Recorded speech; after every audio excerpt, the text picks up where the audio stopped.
Howdy, I am Jace.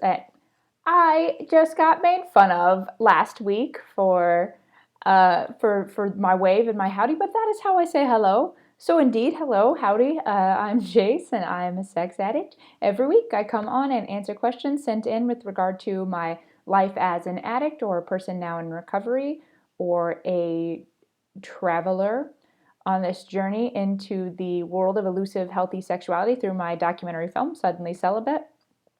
Um, the question that I got in this week was a request to discuss some of my past acting out behaviors that should have been a red light, that I should have noticed something wasn't right, but I didn't know sex addiction was a thing at the time. I didn't know that these were behaviors based off of other things before me. I thought I was just a terrible person and I was acting accordingly, that there was no hope and I was inherently broken. And I did not realize that there is indeed a path out of that pain, out of that struggle, out of being just a total asshole.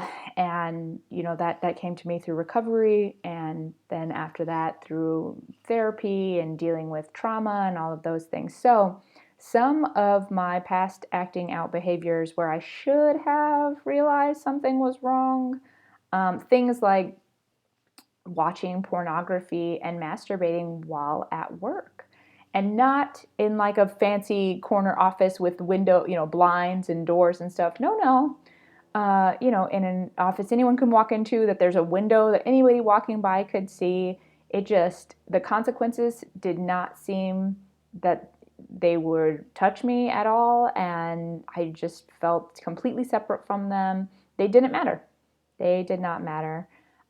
Or even working like with coworkers next to me or in a cubicle and going through pornography on my phone, like it's just a text message, pornography while driving, or sexting while driving, or just that constant, trying to set up some kind of situation for later, some next hit or acting out partner or whatever.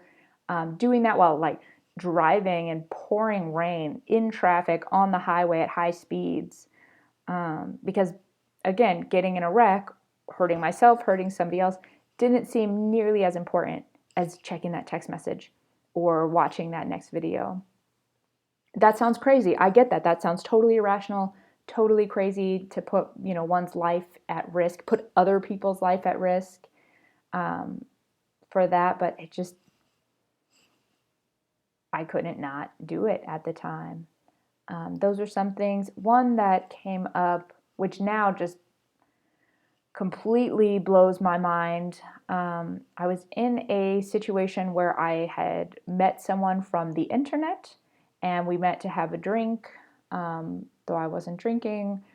He met to have all of the drinks. He drank a ton, to see if we got along and if there was any chemistry. Not that that really mattered at the time, but he was awful, like just terrible. It was not any fun at all. And I remember him walking me back to my car and just like being like, okay, your place or my place. Like, just like, this is happening.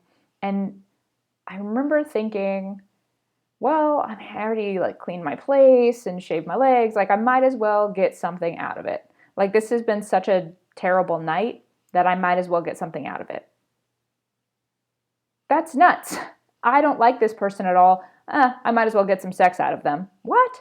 Opposite. Now, I don't like this person at all. They sure as heck aren't having sex with me, I'll tell you that.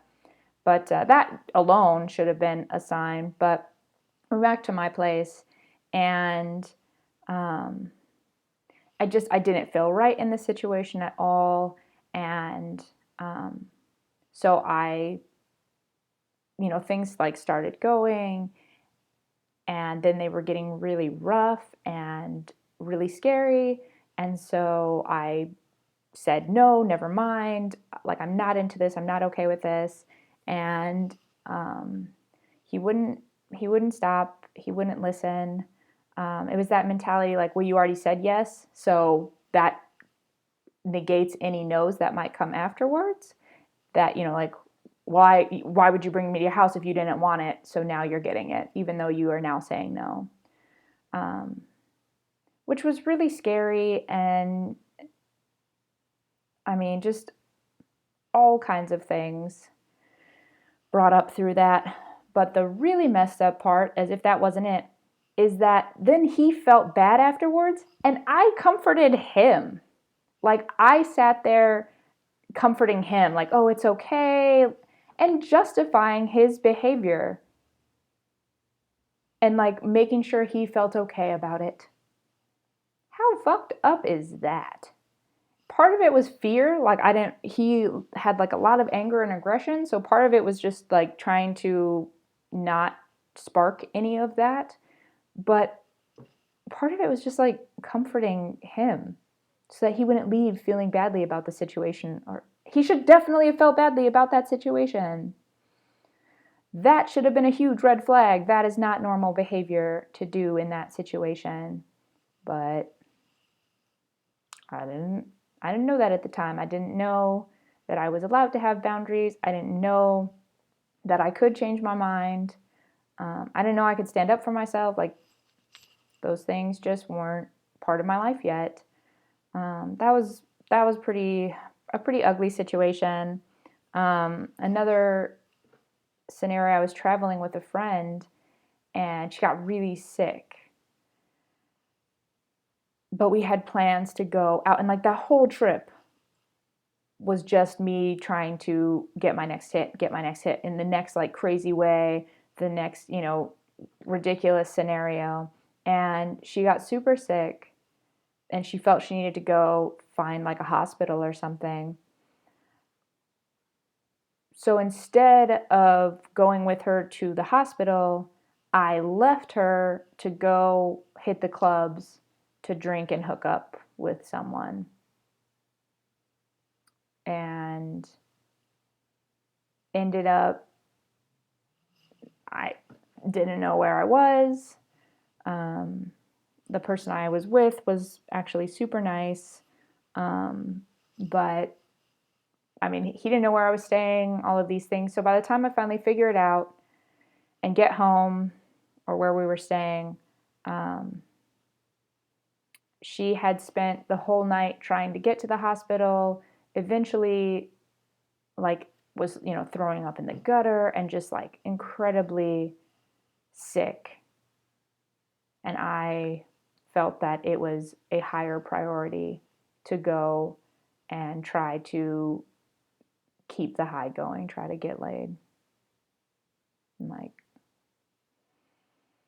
people are like, I'm sure you weren't that bad. Like, I'm sure, you mentioned being a shitty person. I'm sure you were fine. No, I wasn't fine. I treated people terribly. The people closest to me were treated the worst. And we don't think about that necessarily when we talk about addiction. We talk about the actual acts itself, but addiction is all encompassing. It affects every single part of, who you are, what you do, what you think, what you say.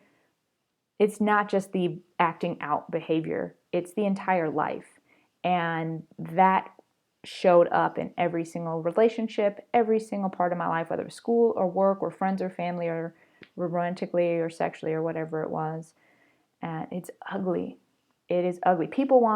They want to hear the sensationalized part of it. Oh, tell me this, tell me that. How many partners did you have? What crazy scenarios were you in? They want to hear that because they think it's really exciting. It's not really exciting. It is really painful and scary and sad and mean, and it takes over everything. Sex addiction is not cool, and it's not meant to be salacious in any way. I know that's sometimes what people are looking for, but that is not what I'm here to talk to you guys about. But I mean, sex addiction shows up in a lot of different ways. For me, it was porn.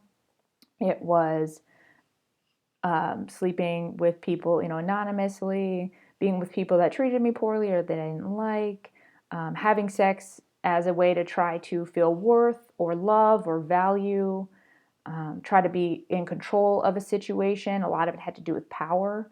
For me, it really was not about the sex itself as an act or the feeling that comes from that. That was almost like a necessary cost that was associated with all of the other things that I was thinking I was getting out of it.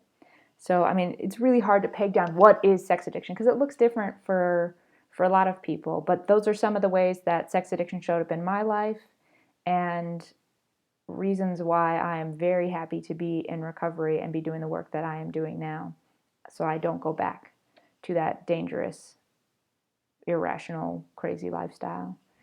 So, yeah, I mean, keep the questions coming. No doubt, you can find me on Facebook or YouTube. You can get in contact with me through the website suddenlycelibate.com, or you can also learn about the film, the documentary film that we're doing, Suddenly Celibate. So, I will see you all next week.